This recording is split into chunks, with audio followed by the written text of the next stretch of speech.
Yes. And Britain's Guardian says Trump Towers Istanbul is reassessing its ties to Donald Trump. Its general manager says the company regrets and condemns Trump's plan to temporarily bar Muslims from entering the United States. The candidate's views have already affected his business in other countries.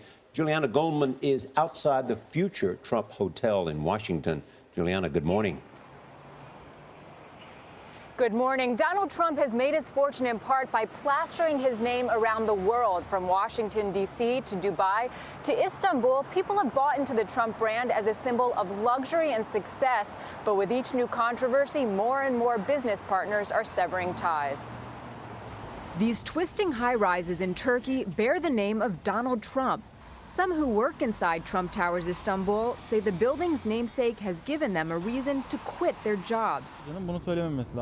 This 20-year-old sales consultant said Trump should close the building. There are Muslim people working here. This is affecting me in an unfavorable way. This week, a major Middle East retailer, the Dubai-based lifestyle chain with 190 department stores, stopped selling the Trump home decor brand.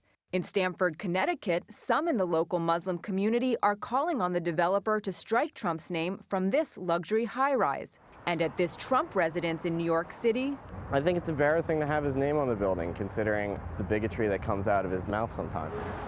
Gordon Gray with the National U.S. Arab Chamber of Commerce says he can't calculate the extent of possible damage to Trump's reputation in the Muslim world. If he gets a nomination, well, that prolongs his exposure in the public eye.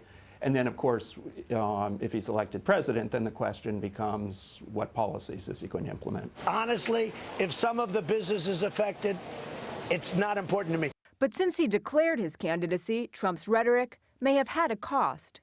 After his comments about Mexican immigrants drew criticism, more than a dozen companies, from Macy's to the PGA and NASCAR, severed ties. He lost some small licensing deals, but again, those are small. It's penny ante in his empire compared to his real estate fortune. And he has several projects in the Muslim world. Randall Lane is an editor at Forbes magazine. It's very hard to quantify the consequences exactly, because it's not just deals he may or may not lose.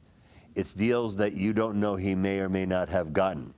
And so that's always the big question mark out there.